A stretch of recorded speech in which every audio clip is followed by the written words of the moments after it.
Welcome to Backstage 421, the musicians only podcast, with your host, author, and music lover, Charles Campbell.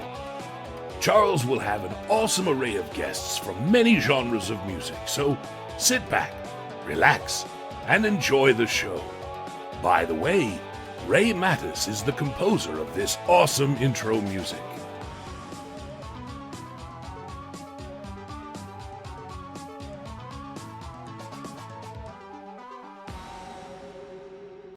Hello, everyone. Welcome to episode 2 of Backstage 421, the musicians only podcast. I am your host, small town horror author and music lover, Charles Campbell. And today I have a very special guest that I'm so excited to have on. She is a DJ. She's a music producer. She's an accomplished pianist. She's an all-around musical badass. And I love her music and I love her to death. And I'm glad LP Giobbi is joining me on the podcast today. It's an honor to be here. Thank you. Thank you so much. Wow. I have so much I want to talk about and discuss, but one thing I do want to point out from the beginning is I'm wearing a Femme House t-shirt. He is, and it's the OG one, and it's amazing. That's right. It's the OG shirt. So as we go into the podcast, LP is going to talk about Femme House and what it's about. I definitely wanted to get that message out there. But yeah, I want to kind of take it back a little bit. In LPGOB, why don't you tell my listening audience, about you? What brought you into becoming a DJ, and kind of give us your background a little bit. Yeah. Well, let's see where to begin. I started studying piano in second grade with the most amazing mentor of all time, Carolyn Horn, and studied all the way through graduating. And then I went to school, UC Berkeley, for jazz piano performance, but didn't discover electronic music till later in life, and spent post-college a few years trapped in a garage learning production and, Ableton and all that fun stuff. And it was really when I found Sofi Tukker. I ended up playing a show with them. I really did not know how to DJ, but they needed an opener for their after party at a festival, and the opener fell off, and my agent reached out to see if, I wanted to do it. I was like, I don't know how to DJ, but I love Sofi Tukker, so I'll figure it out. And honestly, the set was pretty bad, but they were backstage listening, and for some reason invited me on tour with them. They sent me a DM the next day saying, like, we loved your energy. We're doing our first US tour. We're in a minivan. If you want to hop in, we'd love to have you. And so I sort of learned how to DJ in front of their loving and supportive audience night after night, getting notes and feedback from Tukker and Sofi on how I can improve and do better. And they were so supportive and amazing and really instilled belief in me that I could do this. So, I started doing it, and they've opened every door possible to make this career, a reality. And I feel so grateful to them. Yeah, well, Sofi Tukker kind of brought me to you. So years ago, I was sitting watching something on television, and one of my favorite musical artists that are out there right now, I also discovered her that way, but I'll tell you about that in a little while. But an Apple commercial came on, and I heard the little slide into Best Friend, and I was like, who is this? Bom, bom, bom. Yeah, it's catchy. It's catchy. So I was like, let me Google these people. And then, wow, I saw what they had out there, and I thought they were amazing. And then I kind of saw you the first time. I don't know if I saw you the first time in Atlanta or if I actually saw you the first time in a video. I don't know which one came out first, but when they had the batshit video. Oh, yeah. And I saw you do the cameo. Yeah. You're amazing. Tell me about that shoot. That looked fun. Actually, so they helped release my first track, Amber Rose, in 2018, and so they were like, "Okay, let's get you in a cameo, like listening to it in your headphones in the car." And so I flew in for it, and the shoot was amazing and beautiful in the desert, and they they were so awesome. I can't believe that they did that, and like they had to get it cleared through their label. Their label's like, "What? Who is this girl? Why do you want to like put a whole 10 seconds in for that?" And they just like really, really believe in supporting other artists and have instilled that belief in myself moving forward, through that. That's really why I launched Femme House, and seeing how important the belief in another artist can be for you. So that video shoot is hilarious, and I'm so grateful to them for that. Oh my God, I love that video so much. And then when I heard, and then I heard the little Amber Rose, and I was like, wait, what is this? It's so funny. Oh my God. Yeah, it was amazing. And I just wanted to know, I did catch you in that. I did catch I you in that video. I that is a deep cut. So I really appreciate that. And it's so funny you say that about the Apple commercial because when it's on their first US tour in a minivan, it was their tour manager, the two of them and me. Like I helped drive and it helped set up their merch and just sort of do whatever I needed to do to be able to be there. And they were just so fun to be on the road with. And then the Apple commercial came out and then we went from a minivan to a tour bus Oh and the yeah. shows went from 50 people to 1,000 and it's just crazy how like that changed everything. Oh, it's amazing. Yeah. And I've only got to see them twice so far. I saw them in their DJ hybrid set in the Domain in Atlanta a few months back. And their DJ hybrid set is as good as their big production show. I mean, Yeah. it's a lot more intimate, but yeah. And that venue, I'd never been to that venue before. Have you ever DJ'd in the Domain in Atlanta? No, I Just curious. haven't. Yeah, Oh, no. it's an amazing spot. You should probably try to get lined up there one day. Yeah, One day, yeah, it sounds yeah, like fun. it's pretty cool. It's pretty cool. So I'm gonna let the audience in on when I first discovered you. When I first saw you live, it was in Atlanta, and it was at Terminal West, and it was in 2019. And I'm an old guy. I was 50 years old when they came there, and I bought tickets for their show. And the very next day, I went to see Bishop Briggs. So I saw back to back Oh, shows. cool. Yeah, but see, I had it in my head because they just did a remix for Bishop. What was the name of the Yeah. song? Baby. Yep. Yeah, and I thought, oh man, I wonder if they're gonna show up at Bishop's show and come on stage with her. So I had that in my brain, the whole time. They were probably gone in the next city Yeah, already. they're already gone. They're already gone. But I had that in my head. But anyway, Yeah, I love it. I came to that Terminal West show and met a bunch of cool people. Met this young kid from Brazil and became friends with him. But and he knew every word to every song. But when you came out, you were smiling and you were setting your stuff up, and I had no idea who you were, no idea. And Par for the course. yeah, well, I do now. Most people didn't, yeah. Yeah. But you set up and you started your set, and then you came out with Amber Rose. I'm like, what is this? And yeah, I was bobbing my head. I'm 50 years old, jumping up and down, with all these kids, and you brought that energy out of me. So with that Aw. smile that you have, and I tell this to everybody that I talk to about you or Sophie Tucker. If you go to a Sophie Tucker show, you're not going to sit on your hands. You're You not. are not. They're not going to No. let you, and LP Giobbi is not going to let you either. Well, one of my favorite, I mean, I have so many favorite things about them, but one of them is their audience is, I mean, when I first started, I only was touring with them. And so that was the only experience I had playing for people.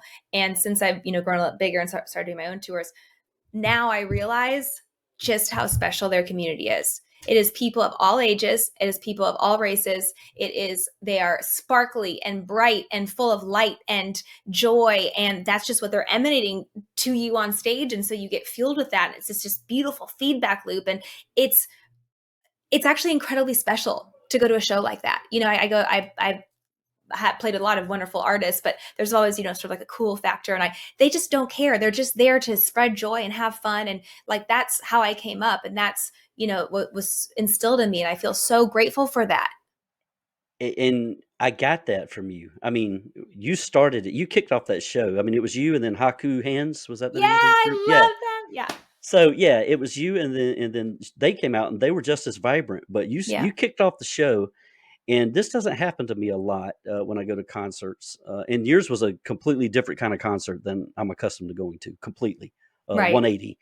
Um, but what I really enjoyed about it and kind of struck me after I left was when you were performing, I wasn't in a hurry for you to get off the stage. I wasn't in a hurry at all. If you played for 3 hours, I was okay with that because I was enjoying myself, and you made sure everyone else in the crowd enjoyed it too. I mean, you were engaging. You made sure people were dancing. So I appreciate, it's such a good experience to learn how to be an opener because nobody is there for you. Most people don't know who you are. They're kind of like waiting for the band to go on, and again, I've now opened for quite a few people, and the Sofi Tukker audience is just they're okay with you being there. They're welcoming to you being there. They're like, okay, if Soph and Tuck support this artist, like we're going to show up. It's actually the most mind-blowing, beautiful community. They attract people like you. They attract really open, kind folks. And I just feel so lucky it's kind of a weird experience standing there knowing everybody's waiting for somebody else. And I never felt like I always felt like it was an opportunity, and I always met the nicest, kindest people. And I now realize just how special that is. Yeah. Well, let's get into you a little bit more. I want to know the generation of some of these songs, how some of these songs came about, and some of your collaborations came about. And the one that sticks in my brain, and my wife looked at me funny when I came home from that concert, because I went solo. I went to your show and Sophie's show, and then Bishop Briggs the next night. But I came home and I'm singing Amber Rose on these things, and she's like, "What are you singing?" I was like, LPGOB. Yes. She says, "Who's the LPGOB?" Tell me how that song came about. I want to know. This is a awesome story. So I was, on tour with Sof and Tuck, and at the time I was in an all-female electronic band, and I was producing weird synth sci-fi music with this band. We did everything live. I had like seven synths MIDI clocked on stage, and it was just this whole huge, wonderful learning curve. And when I started touring with them and DJing, I was like, okay, I really want to make music that I can play in DJ sets. And, that if I'm touring with them sometimes, like I want to figure out how to incorporate my music, which at the time was very different. And so, as the beauty of being a DJ is you sort of start to learn what you want to play and what you like. But there's so much good different genres of house music out there, trying to figure out, what lane I fit in. And I just couldn't. My music at the time was sort of all over the place. The stuff that I hadn't put any of it out, but what I was making was just really all over the place. And I kept like, I wanted to figure out like, what is my sound? Like I can kind of at this point after being in the band, make a lot of different things, but like, what is like my sound? It's hard to find. Signature. That's a journey for an artist. And I think it's a lifelong journey. But I remember I was on the tour bus, and we had just stopped somewhere, and I got off the tour bus to go on a run. And I was about 30 minutes into my run, and Tucker calls me. And okay, when you're on tour with somebody, you live with them. You're sleeping this close to them. And I'm like, what? He's like, I have an idea. And I'm like, I literally just left you 30 minutes ago. Like this, he's like, I know that we see each other all the time, but I just got this idea. And I have to tell you, he's like, I know that you are desperately sort of searching for your sound, but what you care about is empowering the female voice. Like that is in you as a human. That is, why you are wanting to start Femme House, which I hadn't started at the time. Like that's why you do what you do. So what if you find poems by female authors and you turn them into, you put the poems over the songs? And I was like, that's so cool. And so Tucker he's always having really beautiful creative ideas. And so I called my friend, Lauren Hermixlot, and Lauren is actually Lauren Spalding. She's the co-founder of Femme House. We are very, very tight. And she is a Black queer woman. And I called her and I'm like, do you have any poems that could maybe be songs? And she's like, I'm working on this track. I'm working on a poem called Amber Rose. And it's about how Amber Rose, she was this video vixen and people just saw her as a sex object. And she took that and she used it and she turned it into, generational wealth for herself. And she sort of used this, being the object of the gaze. And she, in my mind, there's many different layers and types of feminism, but this is one of them. She reclaimed the thing that she had to do what she needed to do and used it for her own, gain and wealth. And I like that part of her. Because at this point, I'm like, Amber Rose is not really like a character that I, would relate to or see. And hearing her, especially as a Black queer woman, talk about her perspective on Amber Rose, I just, I thought it was so interesting. And also I wanted to give voice to a Black queer creator. if I'm trying to learn how to do these things and, use the technical side of making music. And I would like to give voice to somebody who, doesn't have as many opportunities and spaces for their voice to be heard. So I got together with her and I recorded the vocals in my house in this like makeshift booth. And it was so like, she's drinking whiskey and like had this like funny disco thing over her head. Like I never recorded vocals before. We just were like, let's just play around. Let's have fun with it. And, given that I tried to sort of figure out a way to kind of combine like more like hip hop and like tech house bounce booty with like what she was saying, because it just sort of fit characteristically with, who this poem was about. And that was also a different I did a lot of YouTube tutorials learning how to make 808s hit better. And so that was sort of the first song. It's probably not aligned musically with the direction I went, but it is aligned, characteristically and emotionally. You had a 50-year-old white man singing it to his wife after. And she was like, I cannot wait to tell Lauren this. She's going to be like, honestly, that is what it is. That is for music, it's like, first it has to feel good. And then if you can get a message from it, amazing. But like figuring out how to, make that feel good was such a fun journey to so anybody of any color and generation can hear it and kind of bop their head. So thank you so much. That brings so much joy to me. oh, well, the song brings so much joy to me. I pop it in, I listen to it. And like I said, I came home and I downloaded your stuff. I'm like from a different generation, so I download my music a lot of times. I go to iTunes and download it. Hey, same here, actually. Yeah, well, and I download. Well, we are rare breed. Yeah, we are rare birds. So So I went and looked you up and downloaded everything I could find after I saw you. So I'm not blowing smoke here. That means if you know Amber Rose, you are an OG fan. That means a ton. Well, you brought up her mix a lot. Do you want to talk about her a little bit more and how you found her to collaborate? I mean, you may have touched on it just a second ago, but the other song I like was Jungle Queen. Oh, yes. Yeah. So can you tell me about that one a little bit, maybe? Yeah. So that's with amazing artist, TT the artist. And she heard Amber Rose and thought. Okay. So that wasn't with her mix a lot? No. I have a few other tracks with her mix a lot. And actually, okay, I'm getting mixed up. Oh, okay. No. I mean, I understand. The same, like the production is similar in those. And it's because TT heard what I did with Amber Rose and thought. And so we had fun collaborating on that. Let's talk about TT then. All right. Yeah. She's another Black queer creator who's absolutely amazing. And I was a fan of hers from afar. And I think like our publishers our managers put us in touch. I can't remember exactly how, but she came over to my studio and she just all the confidence and all the sass and just knew what she wanted. She knew I played her a beat. She liked it. Just loop that beat. Let me get in the booth. And I was like, okay, like kind of nervous. I had like only recorded my friend at that point. And, right. She laid down what she wanted to lay down. Then she walked out. She's like, okay, cool. I'm good. Like, let me know when you have a bounce of it. And so I was like, oh, okay. So I, did a few different versions and placed her vocals differently and did some different production stuff with different parts of the vocals. And she got it to a place where she liked it. And so we put it out. Oh, wow. That's cool. I loved hearing the creativity side because, being a writer, I'm interested in the creative brain.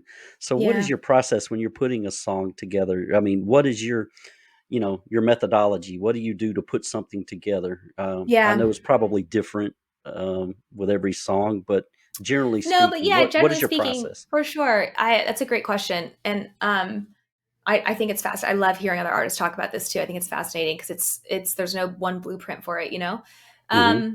So for me, what inspires me to make music is other music. I'll hear something that like almost depresses me. It's so good. I'm like, I wish I could make something like this. It's like, and when I hear those songs, it doesn't happen all the time. But when I hear those songs, it just, once I get over the depression of the fact that I'm probably not as good to make something that good, I'm like, okay, get to work. And, if it's like a different, how the sound, the texture of the drums, or, like a Fortet is an artist who to this day, I will always try to figure out how he makes his drums. Like there's these tiny like textures like in between all the hits that are just like, that's his secret sauce. That's his secret sauce. It's insane.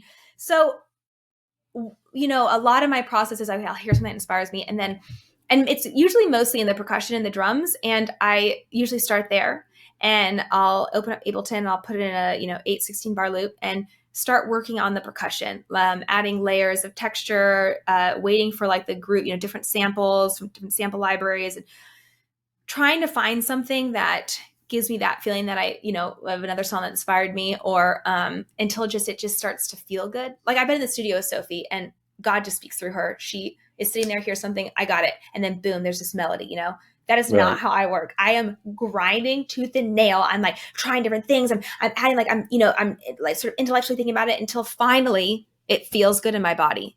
And then once I get the groove to feel good, then on tour I have like a little MIDI keyboard, but if I'm home, like I have I don't know if you'll be able to see it, but I had this like I have a big MIDI keyboard in front of me, and I start playing around on the piano.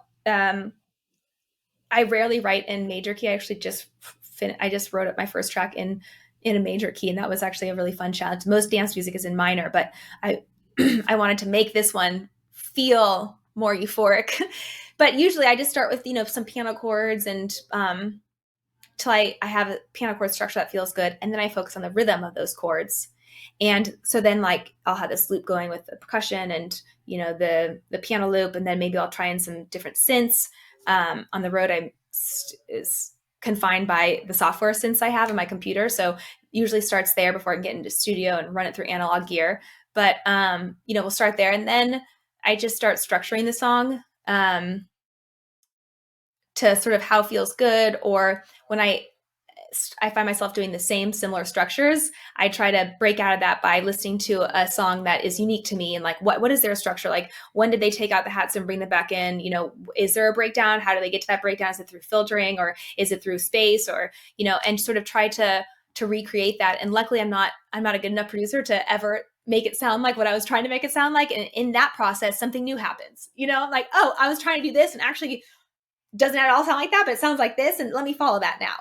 So that's sort of my process. And then I as of late, I just finished my album. And so a lot of the album has vocals on it. So I've been my next set of music will probably be more dance floor driven and less vocal driven. But my process about a year ago was, getting an idea going, then sending it to a singer. And often in that process, I'll send it to a singer, and the singer will lay down a vocal. And a few times the vocal has been so good that I've had to throw away the track and then rebuild the song around that vocal. Around the vocal, so, yeah. Yes, I can like, see okay, that. so, yeah. they were inspired by whatever I sent them, and so they wrote this thing, but actually this thing is so good that it deserves a better track. So then I build it, like maybe make the chords fit a little bit better. And I think I actually heard you say that in an interview on YouTube somewhere. Yeah. That happens all the time to me. Like I was like half the tracks in this album started as one thing, got a vocal, and then completely turned into something else.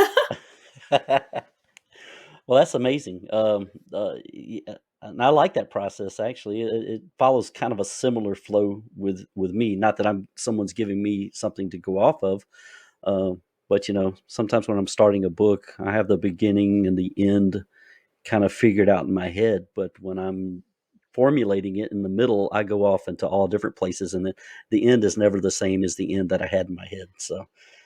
Well, for writing, I always wonder, like, do they know the ending when they started, or are they just A following? lot of people do, but I'm not one of those guys. Well, I'm not either.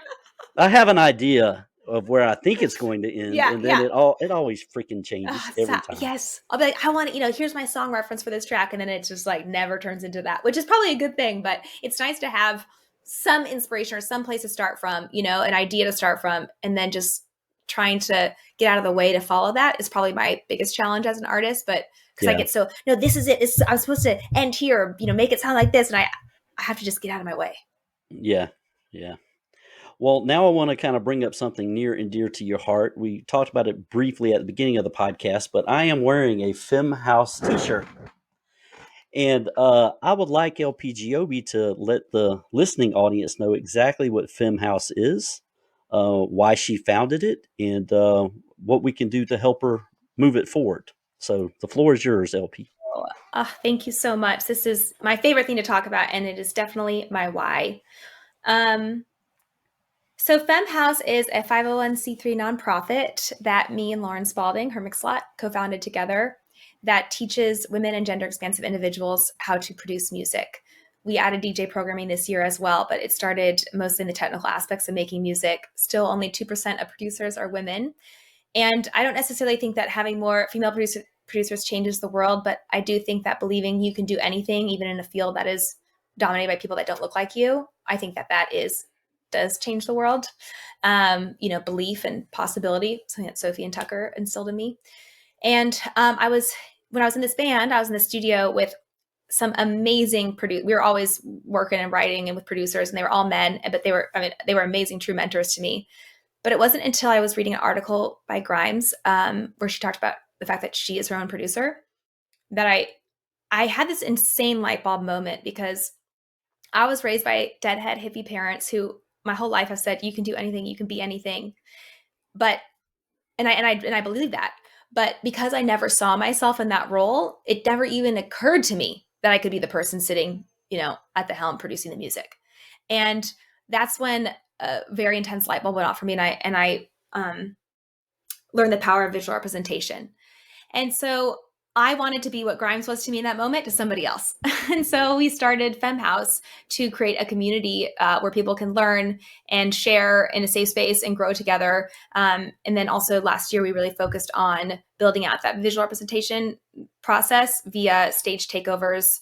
We did EDC stage takeover where we booked all the lineup for the stage. Halloween, we're doing one of Elements this year. We have a few more cooking. So, and the other thing about being an artist is that it's this funny thing where once you get booked, it's easier to get booked. Oh yeah. Once you get booked, you start getting booked. But it's like, how do you first get booked? Right. So always open up the opening slot on the stages that we take over is a contest winner. So if you haven't played a festival or a show before, send us a mix, and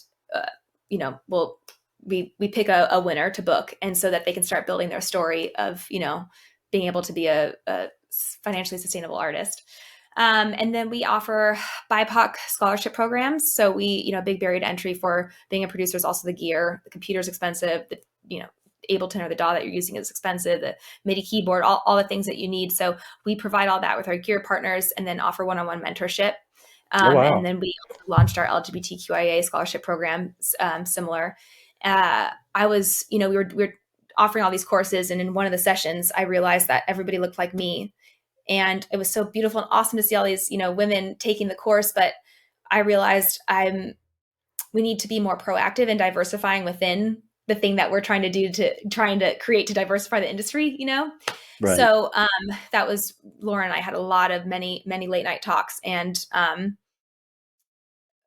our friendship really started over, we call them rooftop sessions. We live next to each other in Berkeley and Oakland, and I would come over and we'd sit on her roof, and she'd drink whiskey and I'd drink wine, and we would talk about the world and the music industry. She's been in the music industry forever.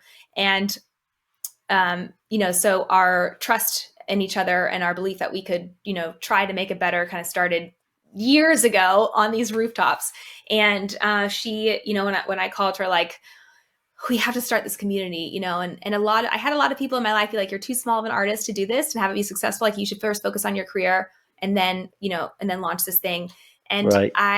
I'm so glad I didn't listen to that advice. And at the end of the day, even if my career didn't take off, I didn't care. Like, what I cared about was this, and whatever Yeah, that you was are the caring passion. about, that is the passion. I was following my bliss. And if you follow your bliss, usually those things that you naturally want to work on, you're going to work on them harder, and you're going to care about it more. So, and it's, ironically, full circle, the thing that fuels me every day to get on an airplane and every day to go play a show is, I played a show in DC recently, and afterwards somebody walked up to me and they said, I have been coming to this venue for 5 years and I've never seen a female performer up here. And seeing you do this makes me think I can do anything. And I was like, that's it. That's what it's all about for me. That's everything to me. So, I guess Femme House is like we took that energy and we put it into a thing that you can join and build. And now that I'm touring, we really launched in the pandemic, all online. But now that I'm touring, we do in-person workshops at some of the headline shows, and we're a small team, but we are working our butts off. Well, that's amazing. And you saw me get up for a second because I got a beagle back here that's very needy, and he had something in his mouth that he wasn't supposed to, so I had to grab it.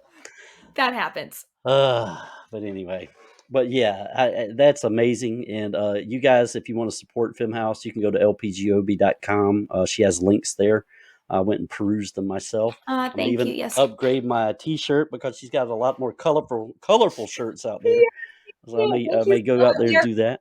We're all self-funded, we have full-time educators, and we have a staff and programming. And so thank you. So yeah, the support and the support has been overwhelming from people that just seeing people care, seeing the gatekeepers of our industry also care and support. And it's just been wildly inspiring. It makes me really believe in the human race. Well, I told one of my all-time favorite musicians on a podcast last year, and I'm going to shout her name out because I plug her every time I can. But her name is Jen Wigmore. She's from New Zealand. That's her behind me on my wall. But I told her, and I'll tell you the same thing. My music is estrogen driven, so I listen to a lot of female artists. I love how you put that. I never heard that. I love it. So probably 90% of my playlist is female artists. So, and she's one of my favorites. So if you haven't heard of Jen Wigmore, go check her out. I'm plugging that to Amazing. you. I will. Thank you. HBIC is a good song to check out. Okay. Yes, I will. Is it? How do you spell her first name? Gin. Okay, Jen. Like the drink. Jen Wigmore. Okay, I'm gonna write that down. Check her out. Now, you brought up you have your debut album coming out, and I have pre-ordered my vinyl copy. I want you to talk about that. Tell us what it went into making this album, because I'm super excited about it. And, I've heard the couple of tracks you've released, Love is a Skill, If Love is a Skill, with Sofi on vocals, in Georgia. So tell me about the album. What went into making it? Oh my gosh. So it's so funny. When I first started when I first set out to really pursue being a producer dance artist, I was attracted to it because I was like, great, I just have to put out singles. I don't have to create this whole album world. Just put out it, make a song, put it out. Don't have to worry too much about it, And then do you know who Pete Tong is? Pete Tong? I do not, but I will find out. He's probably one of the most important leaders in dance music. I mean, he started Ibiza. He was he had a show on BBC Radio 1 that was the most important dance show to break any artist.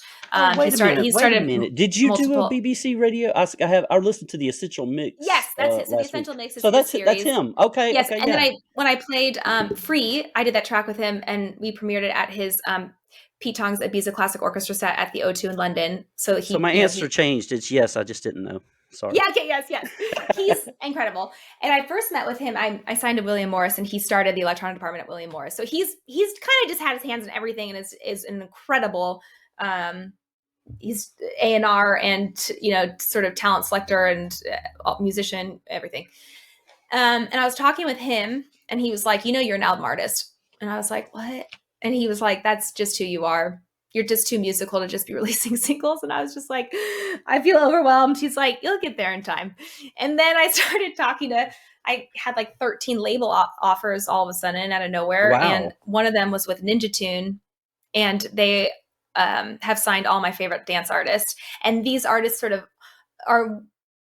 most of them are album artists. And I just thought okay, if I really have a shot at being with Ninja, I love who they've supported and what they've done with those careers. And so I took the leap, and it actually turned out to be the greatest musical gift, because when you're releasing singles, you have to, you're making a career out of this. You need to be financially secure in this process. And so, on Spotify, God bless Spotify, but a lot, the tracks do better if there's vocals right away. And, there's still some sort of formula to that.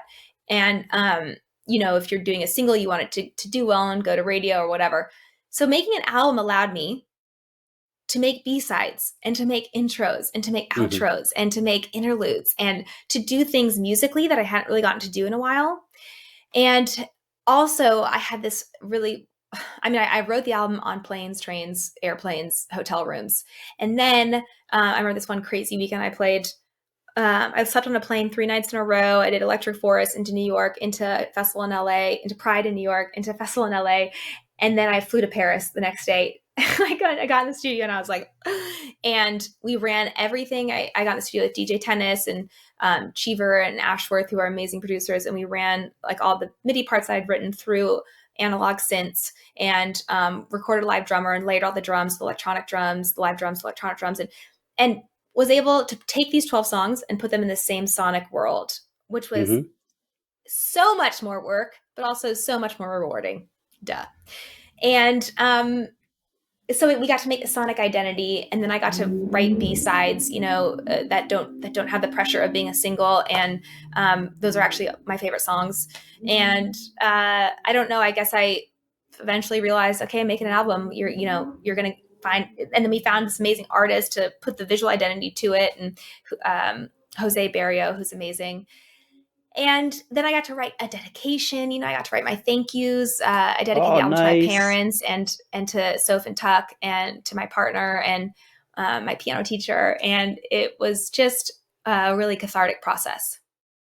Well, the name of LPGOB's debut album is Light Places, and you could find it at lpgob.com. If you go there right now, you can pre-order it. I got the vinyl, so I'm gonna Thank pop you so that in much the for that record player. support. I appreciate that. Oh, well, your music is so much fun. So, Thank you. what is your favorite thing about touring? Now, I know you're very busy. I know you're very busy. You are swamped. But what are I'm quite some of your overwhelmed. favorite things about hitting the road and playing to those crowds? Oh, man, touring is like, I don't think anything can really prepare you for. I mean, I'm home right now. I haven't been home since January. No. So I think that moving forward, I'd like to find a better balance because I don't think that's sustainable emotionally. But what does, you're waiting in another airport security line, you're exhausted, and especially as a DJ, like I'm in multiple continents a week, not just time Yeah. zones, and that's Right. Right. really intense on the body. I get right now it's sort of go time and things are just happening. So I'm saying yes, but eventually I'd love to find a balance because why I do it is the dance floor. I mean, showing up in a new environment and starting a few tracks and getting to learn this dance floor and on the shows that are really fueling this beautiful feedback loop happens between the dancer and the DJ. They're giving me energy and like learning how to sort of read them and get them on your side and then push them a little bit, and Right. the better I am at technically with the decks. I usually have one of the decks is for percussion and one for acapellas and one for different loops that I've keyed that I can play on top of the piano, and when the flow of that starts happening correctly and you're able to, I don't know, be part of something greater than yourself. And I'm organized religion. I've never been part of an organized religion, but for me, the dance floor is that it's community. It's Right. a safe space. And getting to be a part of that experience for people is it's such intense, beautiful purpose. I put No, I you're put a lot of pressure on myself, so I'm working on like just people don't remember what you say, they remember how you made them feel. And so I'm trying to remember like not every mix has to be perfect and not every, it's really like the energy that you're giving to them. So taking care of yourself on the road is so important so you can do that.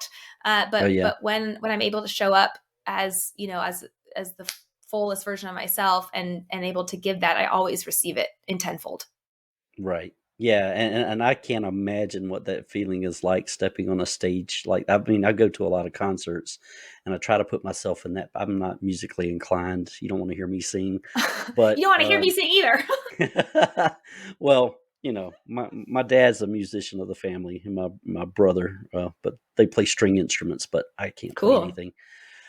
But I can't imagine the feeling you probably get when you step out and, you played in front of lots of people at this point. I mean, you've had crowds in the thousands. I played EDC Mexico to 60,000 people a few weeks ago. That is insane to me. And I did not, I showed up at the gig. Like I knew I was playing main stage, but I didn't really think twice about it. I didn't even know I was going to play. I was kind of like, oh, I'm tired. Like, oh, okay, I guess I have to do this. And I stepped up there and put in my USB stick and looked out and saw a sea of 60,000 people. And I was like, oh shit.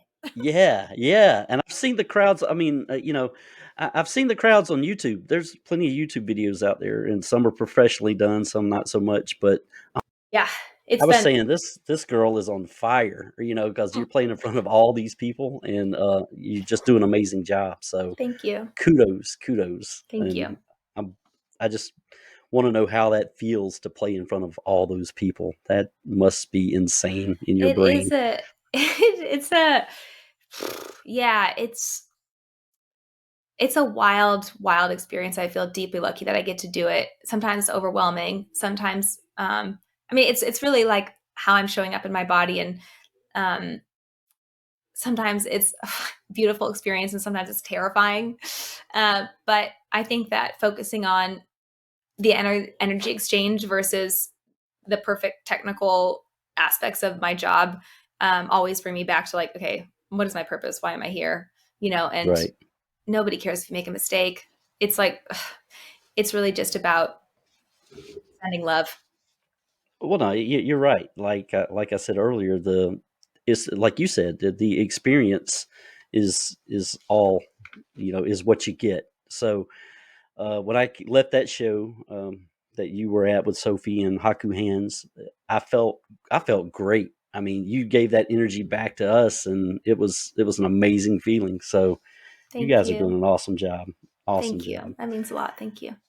I do have another note here. I kind of want to swing back and talk about this. The FIFA 2021 soundtrack. Oh Tell, yeah. tell me about that. Meet Again with Little Boots. Tell me how that Oh came to be. yeah. That was what that was especially like in that sort of earlier part of my career kind of finally starting to work. And that was such a I was like, no way, what? It was also the first time my brother, who is one of my best friends, but not really doesn't like would never go to a music concert if I wasn't playing. And Right. he's not really engaged. He loves sports. He lives in the Midwest, like doesn't like anything weird, is, where we live very different lives. And it was the first time he was like, oh, what you're doing is cool, because he loves video games. But yeah, I have a great publishing company. They're called Third Side, and they they take my music and they pitch it out for syncing, and the FIFA was interested in that. And so that was a really fun I don't know, it just felt like, oh, how cool to reach a new audience. And, especially for me, getting my brother's approval was was really nice. So I don't play video games myself, but it was it was an honor. Yeah, the gamers are huge. I play them. I'm not like a video game fanatic, but I play here and there a few games that I like. But yeah, that was a cool story, and I thought I'd bring that up. I love that. Now, one other thing before we get to where we can find you and where people can find LPGOB stuff again. Do you have any interesting stories from a tour? Is there something that sticks out in your head? Is there something that may have happened along the way that might be a fun story for the Oh audience? gosh. I mean, most of it's a little less glamorous life than it looks, and most of it is like people. Well, I remember having a conversation recently where somebody's like, "You must be meeting the coolest people all over the world," and honestly, the coolest people I meet are usually on the dance floor, and like I just engage with them non-verbally, and like those people, I don't usually get to. I usually have to get on a plane right afterwards, whatever. right. But yeah, I remember thinking like, actually, like mostly I just see my tour manager in my hotel room in the venue, and that's it. Is the truth of it. But I got I'm literally usually on a plane every day or every other day, and this is I'm home for 4 days, and this is like a lifetime. A vacation. It's crazy. I mean, I have to prepare for Coachella, but I am home, and I got to have a full weekend in one place. I played Playing in the Sand with Dead and Co. And so I got to be, it was like a 4-day event. So I got to be in one place for 4 days. And I got to, Goose was also playing the festival, and we were staying at the same resort. And so I got to like meet this other amazing band and really connect with them. And our resort was down the beach from where the festival was, so we walked down Right. together every night. Like I was like, oh, here are the cool people. I'm as my life expands, I get to meet these awesome other artists and touring artists and talk about how are you touring, how do you feel, and like little exchange little tips, I guess. But that festival is really special because my parents are Deadheads, and so getting to play with them blew their mind. Like, no way did we ever think they've been to 100 Grateful Dead shows, and they're like, when we were in our 20s going to the Dead, not in a million years did we think that that we would have a daughter one day who would be playing with them. It's just mind blowing. But I got to introduce them to Bob Weir, and Oh, wow. it was such a cool moment to see that my manager and his manager introduced us, and I just was like, I wanted to immediately, this is so much more special for I love him, and obviously he's like a voice that's been in my childhood and in my life forever. But I was just so excited to introduce him to my parents, and my mom said to him, "Thank you so much for all the joy that you've given us all the years." And he looked her dead in the eye, and with all of the genuine feel that you could ever imagine, he put his hand on his heart and he said, "The pleasure is all mine." And I looked at him and I thought, if I have the blessing of being able to do this for, another 20 years or whatever, that's how I want to feel. Yeah. Like it was so genuine and so beautiful. And you could just feel like it wasn't anxiety driven, or like he was just present and with them. And this is, he's heard that millions of times. He has, their fans are the craziest, and he's sat through those interactions millions of times. And it was just, he was so present and genuine. And it was so inspiring for me to see that. Well, it's interesting that you bring up the Deadheads, because on the next episode of Backstage 421, the podcast, I have a Deadhead that played in a bunch of Grateful Dead tribute bands. So make sure you check that one out. His name is Doug. Yes. But yeah, Doug. Cool. Doug Worthen. I'm giving you an early plug, Doug. Amazing. Now, you just mentioned Coachella. What's going on there? That sounds like a lot of fun. I am playing Coachella, and wow. I'm actually playing on Friday in Mexico City with Sofi Tukker, and then we're flying together to Coachella. They play Saturday and I play Sunday. And then the week in between, I'm going to LA for sessions and press and another show, and then playing weekend 2 again, and then flying to Ibiza the next day. So the next few weeks are, and then from Ibiza, the next day I'm going to Guatemala. So oh my gosh. And you took time out to sit down with me. I appreciate that. I really do. These are the conversations that, this is why we do what we do. And I just think it's so cool that you came to the show by yourself and that you were present, that you cared. Thank you for coming early enough to see the opener. And I'm grateful for this. I wouldn't exist without this. So thank you. Oh no. Yeah. The pleasure is all mine. I enjoy talking to people, especially creative people. And like I said, my music is estrogen driven, so I really enjoy speaking to women musicians. So that's awesome. So what I want to do is kind of give you the floor once more and kind of let everyone know where they can find you, where you're going to be touring, what's coming up. You kind of already talked about it a little bit, but I want to encapsulate the whole thing right here, right now. Let everyone know where they can find you, where they can buy your new album. Yes. Remind everyone. So amazing. I'm going to be quiet. I ramble a lot. So yes, all my socials are at LP Giobbi, GIOBBI. Femme House is at This Is Femme House, FEMMEHOUSE. My website, LPGOB.com, has everything you need on my tour schedule, my merch links, where you can buy the vinyl. I am pretty much going back on the road on Thursday and coming back maybe in September. So I'm touring. We're about to announce it Thursday. I'm doing a Dead & Co tour in June. So whatever. You're the first person to hear that.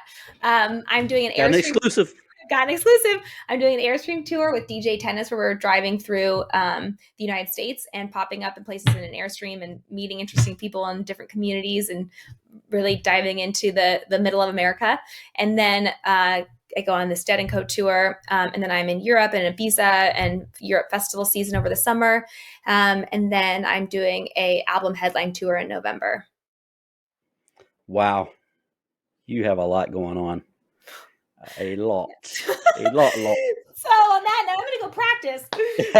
Thank you so much for having me on the show. It's been a pleasure talking to you. I really appreciate research and the detailed research you did and how you care. I think it's really, really cool. Well, that's awesome. Well, all right, guys, this is the conclusion of this episode of Backstage 421, the Musicians Only podcast. I'm so happy that LP joined us today. You can find me at Charles Campbell Author on Instagram. I also have a Facebook page. We have a new Backstage 421, the podcast Facebook page. And make sure you tune in next week. We'll have the Deadhead Doug on. But thank you again, LP. We appreciate it. Thank you so much. Bye-bye. We hope you enjoyed this week's episode of Backstage 421, the Musicians Only podcast. Be sure to tune in for the next episode. Please like and subscribe wherever you get your podcasts. Listener support links can be found below. Thank you for your support.